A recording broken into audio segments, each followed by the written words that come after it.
சென்னையில் பங்குச்சந்தையில் முதலீடு செய்து 1 கோடி ரூபாய் வரை இழந்த இளைஞர் தற்கொலை செய்து கொண்ட சம்பவம் அதிர்ச்சியை ஏற்படுத்தியுள்ளது. பணம் சம்பாதிக்க முற்பட்டு தனது இன்னுயிரை விட்டதன் பகீர் பின்னணி என்ன? சென்னை பூந்தமல்லி அடுத்த சென்னீர்குப்பம் ஸ்ரீதேவி நகரைச் சேர்ந்தவர் 33 வயதான வினோத்குமார். இவருக்கு ரமி என்பவருடன் திருமணமாகி 1.5 வயதில் குழந்தை ஒன்று உள்ளது. LIC ஏஜென்ட்டாக பணிபுரிந்து வந்த வினோத்குமார் ஷேர் மார்க்கெட் மற்றும் ஆன்லைன் வர்த்தகத்தில் சிறிய அளவு முதலீடு செய்து லாபம் ஈட்டியுள்ளார். தொடக்கத்தில் லாபம் கிடைத்ததால் ஆன்லைன் வர்த்தகத்தில் மூழ்கியுள்ளார். பங்குச்சந்தையிலும் பல்வேறு நிறுவனங்களில் அவர் முதலீடு செய்துள்ளார். ஒரே நாளில் பணக்காரர் ஆக வேண்டும் என்ற ஆசையில் பல பேரிடம் கடன் வாங்கி ஆன்லைன் வர்த்தகத்தில் 1 கோடி ரூபாய் வரை முதலீடு செய்துள்ளார். ஆனால் ஆன்லைன் வர்த்தகத்தில் தொடர்ந்து நஷ்டம் ஏற்பட்டு வந்துள்ளது. ஏமாற்றமே மிஞ்சியதால் 1 கோடி ரூபாய்க்கு மேல் ஆன்லைன் வர்த்தகத்தில் இழந்ததாக கூறப்படுகிறது. இதனையடுத்து சில மாதங்களுக்கு முன்பு வினோத்குமார் தனது சொத்துக்களை விற்று கடனை அடைத்துள்ளார். கையில் சூடுபட்ட பின்னரும் எப்படியாவது ஆன்லைன் வர்த்தகத்தில் முதலீடு செய்து இழந்த பணத்தை மீட்க வேண்டும் என்று முயற்சி செய்துள்ளார்.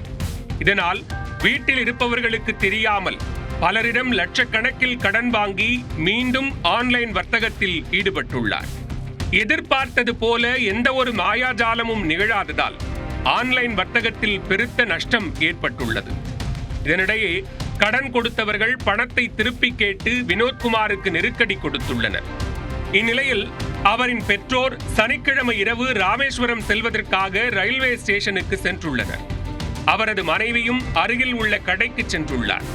யாரும் இல்லாத நிலையில் வினோத்குமார் மட்டும் வீட்டில் தனியாக இருந்துள்ளார். அப்போது அவருக்கு 15 லட்சம் ரூபாய் கடன் கொடுத்த பூந்தமல்லியைச் சேர்ந்த ஒருவர் போன் செய்துள்ளார். இதனால் கடும் மன உளைச்சலுக்கு ஆளான வினோத்குமார் தனது மனைவியின் புடவையை எடுத்து தூக்கு போட்டு தற்கொலை செய்து கொண்டதாக கூறப்படுகிறது. சிறிது நேரத்தில் திரும்பி வந்த அவரின் மனைவி தனது கணவர் தூக்கில் தொங்கியதைக் கண்டு அதிர்ச்சி அடைந்துள்ளார். இதனையடுத்து அருகில் இருந்தவர்களின் உதவியுடன் அவரை மீட்டு மருத்துவமனைக்கு கொண்டு சென்றுள்ளார். ஆனால் அங்கு பரிசோதித்த மருத்துவர்கள் ஏற்கனவே வினோத்குமார் இறந்துவிட்டதாக தெரிவித்துள்ளனர். இந்த சம்பவம் குறித்து பூந்தமல்லி போலீசார் வழக்கு பதிவு செய்து விசாரணை மேற்கொண்டு வருகின்றனர்.